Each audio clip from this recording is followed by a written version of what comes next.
Welcome to Nath Edu World and as well as Rishi the Creator. Like, share and subscribe. Now बहुत the he class will start. महत्वपूर्ण विषय पर चर्चा करने के लिए जो कि मेरे पिछले वीडियो में भी है. सो whenever you will visit my YouTube channel Rishi the Creator, जो मेरा प्रीवियस टॉपिक था वो क्या था? वो था मंत्री परिषद. वह क्या था? एक सेकेंड. मंत्री परिषद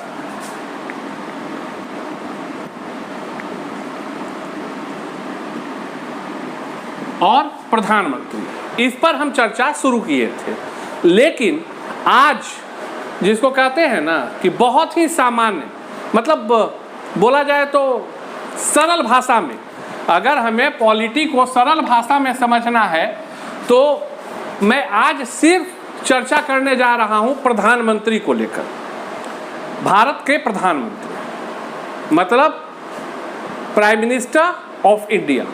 प्रधानमंत्री अगर लिखा हुआ है तो ये नहीं समझिएगा कि I am talking about some other country and all.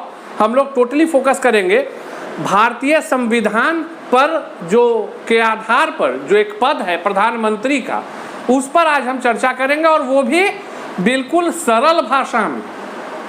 अब सवाल आता है कि भाई पिछली कक्षा में तो मैंने काफ़ी कुछ बताया है, उसे बार बार बताने की, दोहराने की आवश्यकता नहीं है कि मंत्री परिषद का गठन किया जाता है. मंत्री परिषद जो होते हैं उन्हीं के जो टॉप होते हैं वो प्रधानमंत्री होते हैं और प्रक्रिया जो है प्रधानमंत्री एवं उनके मंत्री परिषद की कार्यशैली पर चर्चा डाला गया. लेकिन आज हम प्रधानमंत्री के विषय में समझेंगे कि what do we understand by the word like prime minister of India. सबसे पहले सरल भाषा में समझो, संविधान क्या कहता है? संविधान कहता है कि भैया अनुच्छेद 75 के आधार पर, संविधान क्या कहता है कि अनुच्छेद 75 के आधार पर, याद रखना, राष्ट्रपति प्रधानमंत्री की नियुक्ति करते हैं.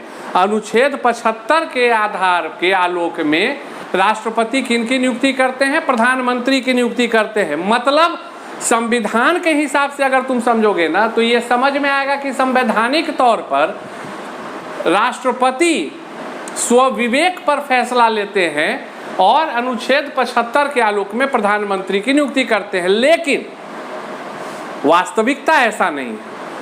मैं पॉलिटी को बड़ा ही सरल लहजे में तुम्हें बता रहा हूं, पॉलिटी के अधीन. वास्तविकता में ऐसा नहीं है कि प्रधानमंत्री स्वविवेक के आधार पर राष्ट्रपति कोई भी निर्णय ले लेंगे. क्यों? चूंकि वस्तुतः सच्चाई क्या है कि जो लोकसभा होता है, लोकसभा में कुल सीट कितना है? 545, याद होगा. तो जो आधा से ज़्यादा सीटों पर अपनी दावेदारी पेश करता है, चाहे वह एक पार्टी हो, चाहे वो कुछ पार्टियों का गठबंधन हो, और उसमें से जो सबसे बड़ी पार्टी हो, तो सामान्य तौर पर जो सबसे बड़ी पार्टी होती है अगर वह बहुमत प्राप्त किए हुए है तो वही पार्टी का नेता प्रधानमंत्री पद के लिए चयनित होगा. और इसमें तरीका समझो. अनुच्छेद 75 कहता क्या है कि प्रेसिडेंट जो है वो पीएम की नियुक्ति करेगा. जबकि सच्चाई क्या है कि जो लार्जेस्ट पार्टी है, एकदम सरल भाषा में समझना, लार्जेस्ट पार्टी एक मीटिंग करती है और मीटिंग करने के बाद वो अपना लीडर चुनती है और जो लीडर चुनेगी उसी को प्रेसिडेंट को बुलाना होगा.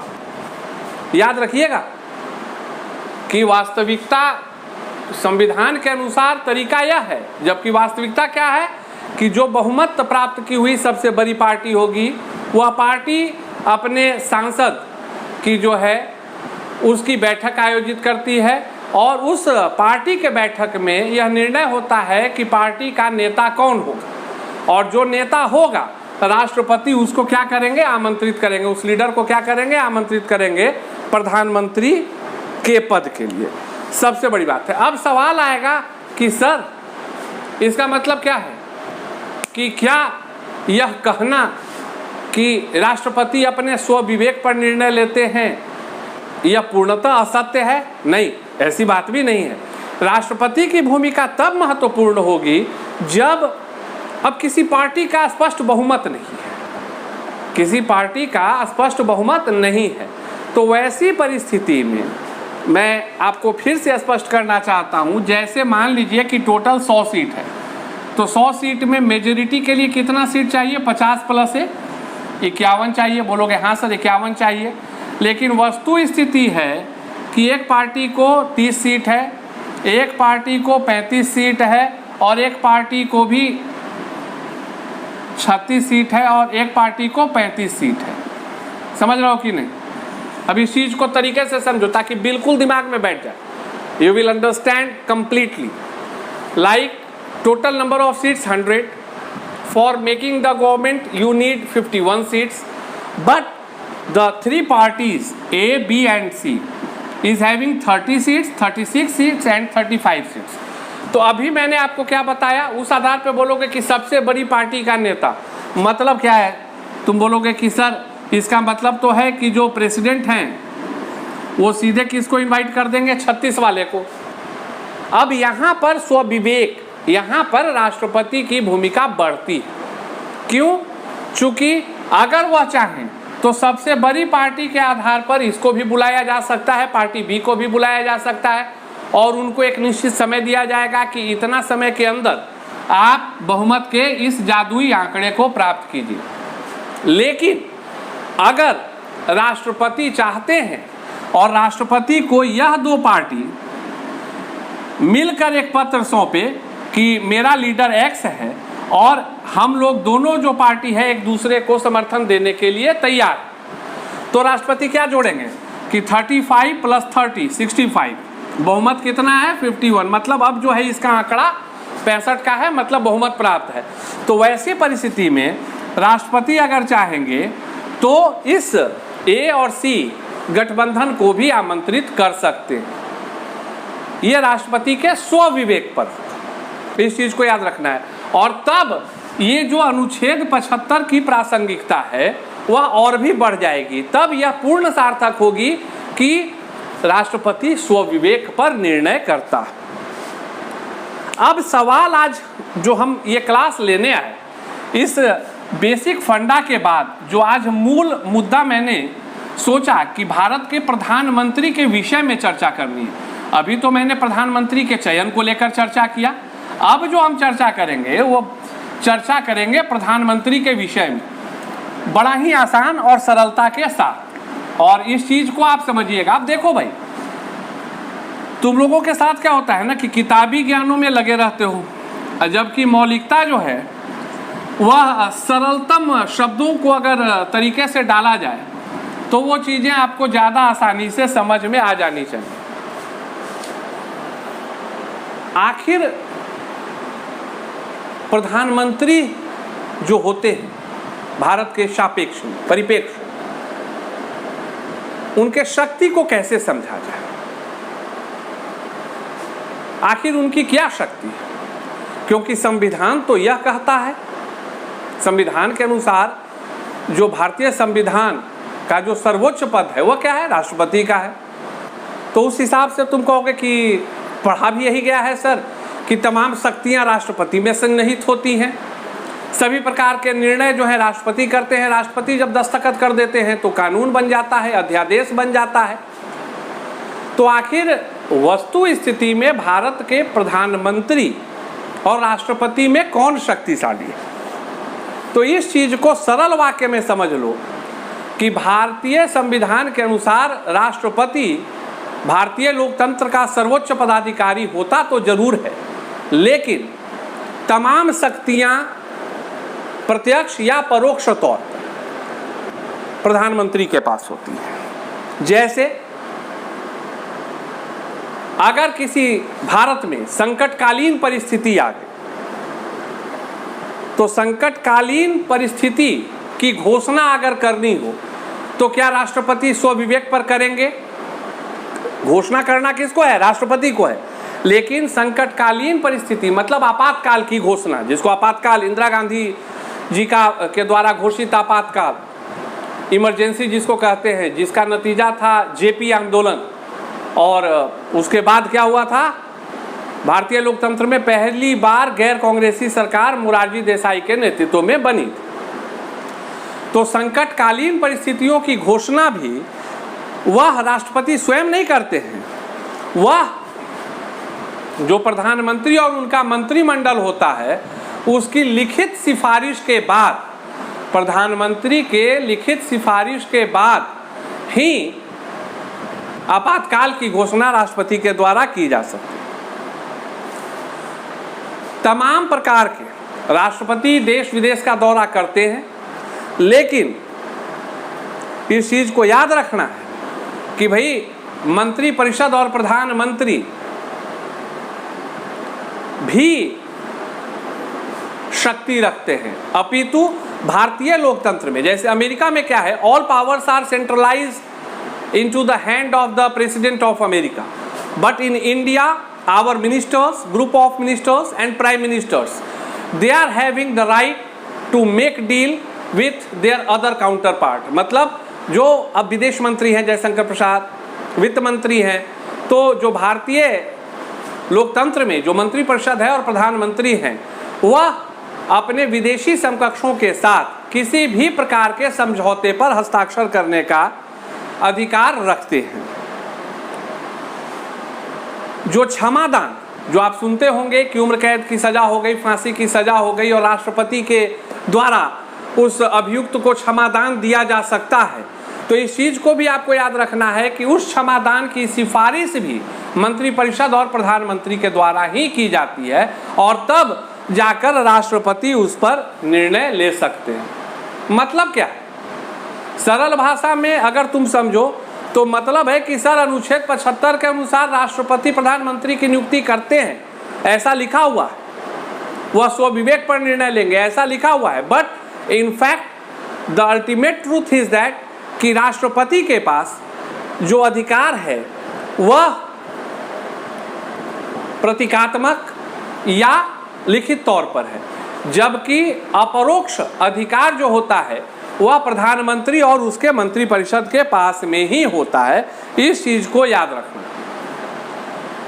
राष्ट्रपति और प्रधानमंत्री के संबंधों को आज मैं समझाना चाहता हूं। ऐसा अनुच्छेद 75 के आधार पर कहा जाता है कि भाई जो प्रधानमंत्री और उनका मंत्रिपरिषद है, ये भी बहुत इंपॉर्टेंट चीज है जिसको याद रखना। अकॉर्डिंग टू द आर्टिकल 75 अनुच्छेद 75 के आधार पे ऐसा कहा जाता है कि प्रधानमंत्री और मंत्रिपरिषद जो होते हैं, जो पद दिया जाता है वह राष्ट्रपति के प्रसादानुसार है। जब इसका मतलब क्या है, राष्ट्रपति जब चाहेंगे तो प्रधानमंत्री और उसकी मंत्रिपरिषद को भंग कर सकते हैं, लाइन तो यही है संवैधानिक तौर पे, जबकि वास्तविकता ऐसा नहीं है। जब तक उस पार्टी का बहुमत लोकसभा में है, जब तक उस पार्टी की बहुमत लोकसभा में है, तब तक राष्ट्रपति चाह कर भी उस पार्टी को या प्रधानमंत्री को उसके पद से पदमुक्त नहीं कर सकते हैं। इस चीज को याद रखना है। तो जो सबसे बड़ी बात होती है कि पदावधि क्या है सर, तो ये जो पदावधि मतलब प्रधानमंत्री के पद की अवधि वो कथनानुसार क्या है कि भैया राष्ट्रपति की इच्छा पर्यंत वो बने हुए हैं, लेकिन वास्तविकता ऐसी नहीं है। उनके पद की अवधि जो है तब तक रहती है जब तक कि लोकसभा में उनके दल का बहुमत हो।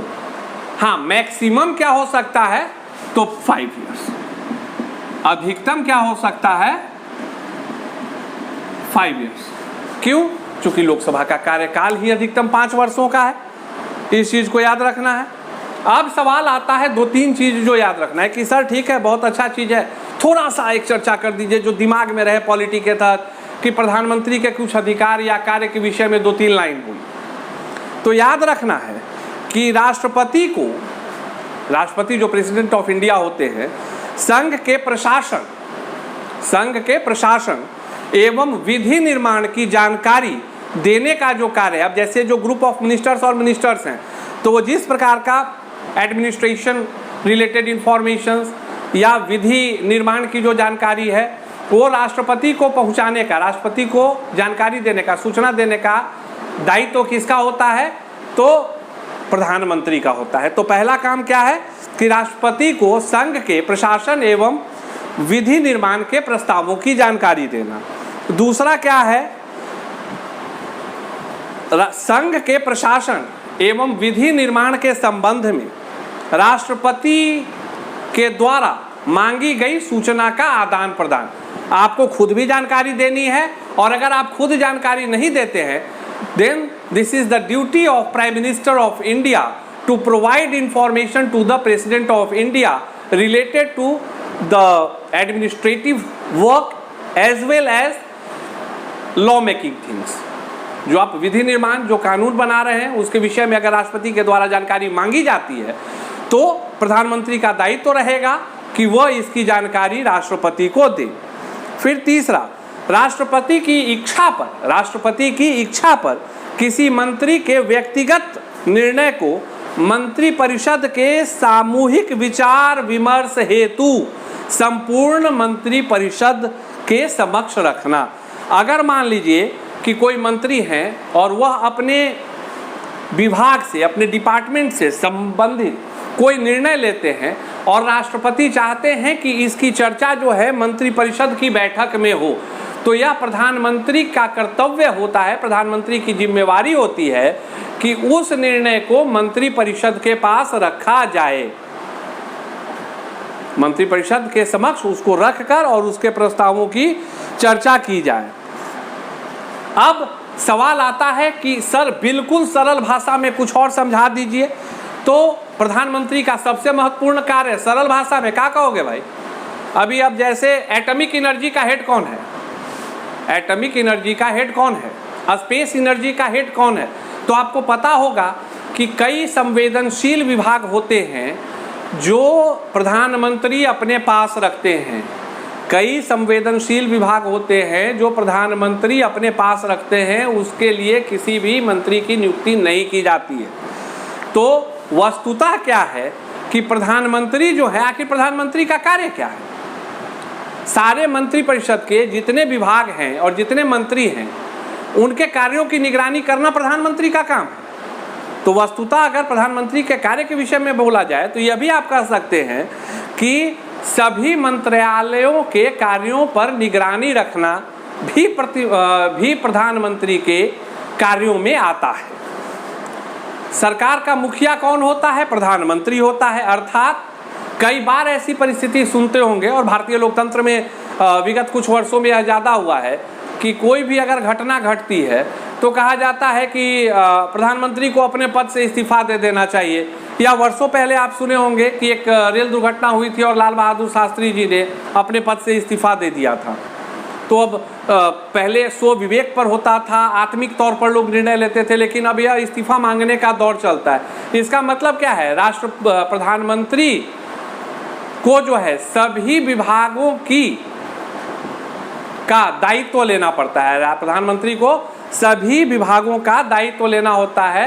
अर्थात दूसरे शब्दों में यह कहा जा सकता है कि भैया प्रधानमंत्री तो मुखिया होता है ना, head of all the departments. सारे विभागों के ऊपर, मंत्री के ऊपर कौन व्यक्ति बैठा होता है? प्रधानमंत्री बैठा होता है। और तीसरा जो चीज सबसे बड़ा प्राइम मिनिस्टर का याद रखना, सभी विभागों को मिला दो तो ग्रुप ऑफ मिनिस्टर्स हो गया, मंत्रिपरिषद हो गया, प्रेसिडेंट हो गया और प्राइम मिनिस्टर हो गया। अब एक चीज को बड़ा सरल भाषा में टेक्निकली समझा रहे हैं। राष्ट्रपति को तमाम जानकारी चाहिए, विभागों के द्वारा जो कार्य किया जा रहा है, जो विधि निर्माण हो रहा है, प्रशासन की जानकारी राष्ट्रपति को चाहिए। वो या तो खुद पहुंचवाइए या राष्ट्रपति मांगेंगे। तो क्या आप सीधे राष्ट्रपति को पहुंचाएंगे? तो बोलिएगा नहीं सर, इस लाइन को मिटा दीजिए, इस लाइन को मिटा दीजिए। क्यों? विभाग जाएगा, सारा इंफॉर्मेशन जाएगा प्राइम मिनिस्टर के पास, और प्राइम मिनिस्टर से कहाँ जाएगा? प्रेसिडेंट के पास। मतलब सरल भाषा में कहा जाए तो प्रधानमंत्री वह पद होता है जो मंत्रिपरिषद और राष्ट्रपति के बीच एक कड़ी का कार्य करता है, और यह कड़ी का कार्य करना ही प्रधानमंत्री के लिए के पद को विशिष्ट बनाता है। इस चीज को आपको याद रखने की आवश्यकता है, इस चीज को आपको याद रखने की आवश्यकता है। अब एक अनुच्छेद 75 पे चर्चा हो गया, राष्ट्रपति के कार्यों पर तो चर्चा हो गया, बोलोगे हाँ सर हुआ तो बड़ा अच्छा लगा। एक और अनुच्छेद है, अनुच्छेद 78, याद रखना पॉलिटी के बच्चे, अनुच्छेद 78। अनुच्छेद 75 क्या करता है? प्रधानमंत्री की नियुक्ति राष्ट्रपति अपने स्वविवेक पर करते हैं, इसकी चर्चा है। और अनुच्छेद 78 के अनुसार, अनुच्छेद 78 के अनुसार याद रखना, प्रधानमंत्री ही राष्ट्रीय प्रशासन के संबंध में सभी सूचनाओं को राष्ट्रपति तक पहुंचाते हैं। प्रधानमंत्री ही राष्ट्रीय प्रशासन से संबंधित सभी सूचनाओं को राष्ट्रपति तक पहुंचाएंगे। इसकी चर्चा किसमें है? अनुच्छेद 78 में है। इसकी चर्चा किसमें है? अनुच्छेद 78 में है। इनफैक्ट आप इसको और अच्छा से समझ लीजिए कि मंत्रिमंडल के द्वारा सभी निर्णयों को राष्ट्रपति तक पहुंचाने का की जो चर्चा है वह अनुच्छेद 78 के ही आलोक में है। In fact, in bottom line fact, what I started with that line कि आपातकाल के समय, इमरजेंसी के समय राष्ट्रपति का जो प्रमुख परामर्शदाता होते हैं वो कौन होते हैं? प्रधानमंत्री होते हैं। आपातकाल के समय अनुच्छेद 78 के ही हिसार में है कि अनुच्छेद 78 के अनुसार सारी सूचनाओं को प्रधानमंत्री राष्ट्रपति तक पहुंचाएंगे, सभी मंत्रिपरिषद के सभी निर्णयों को राष्ट्रपति तक पहुंचाएंगे, वह माध्यम का काम करेंगे। और आपातकाल की परिस्थिति में, आपातकाल के समय में प्रधानमंत्री ही राष्ट्रपति का मुख्य परामर्शदाता होता है। यह बॉटम लाइन फैक्ट आप लोगों को याद रखने की आवश्यकता है। अल्टीमेट लाइन याद रखना है, प्रधानमंत्री होने के लिए यह आवश्यक नहीं है कि वह लोकसभा का ही सदस्य हो, वह राज्यसभा का भी सदस्य हो सकता है, लेकिन बहुमत कहाँ चाहिए पार्टी को? लोकसभा में। फिर से याद रखिएगा, जो सरकार बनती है उसके लिए जो बहुमत है वह बहुमत कहाँ चाहिए? लोकसभा में। बहुमत कहाँ चाहिए? लोकसभा में। लेकिन जो बहुमत, जो सबसे बड़ी पार्टी है, उसके लिए यह आवश्यक नहीं है कि लोकसभा का ही सदस्य प्रधानमंत्री हो, राज्यसभा का भी सदस्य प्रधानमंत्री हो सकता है। लेटेस्ट में याद रखने के लिए याद रखिएगा, मनमोहन सिंह 2 टर्म 10 वर्षों तक प्रधानमंत्री रहे। कांग्रेस की यूनाइटेड प्रोग्रेसिव अलायंस की सरकार थी, यूपीए गठबंधन की सरकार थी, लेकिन बहुमत तो साबित करना होता था उन्हें लोकसभा में। लेकिन मनमोहन सिंह जो थे, आदरणीय मनमोहन सिंह, वह सदस्य किसके थे? राज्यसभा के थे। वो सदस्य किसके थे? राज्यसभा के थे। इस चीज को याद रखने की आवश्यकता है। वस्तुतः अगर अंत में एक लाइन कहा जाए तो प्रधानमंत्री ही राष्ट्र का नेता होता है। अगर भारत के सापेक्ष में हमसे पूछिएगा कि प्रधानमंत्री के लिए एक लाइन, तो जिस प्रकार से अमेरिका में राष्ट्र का नेता किसको कहा जाता है? राष्ट्रपति को। उसी प्रकार से भारत में राष्ट्र का नेता प्रधानमंत्री को कहा जाता है। और अंतर्राष्ट्रीय प्रतिनिधित्व की भी जिम्मेवारी किसकी होती है? प्रधानमंत्री की होती है। जिस प्रकार से अमेरिका में राष्ट्रपति की होती है, भारत में अंतर्राष्ट्रीय प्रतिनिधित्व की भी जिम्मेवारी किसकी होती है? प्रधानमंत्री की होती है। So this one is the like concentrated content related to the prime minister of India. सुन लीजिए, समझ लीजिए, अनुच्छेद 75, 78 और तमाम प्रक्रियाओं को आप समझ लिए होंगे। उम्मीद करते हैं आपको अच्छा लगा होगा। Kindly like, share and subscribe Rishi the creator, my YouTube channel. Thank you, have a good day.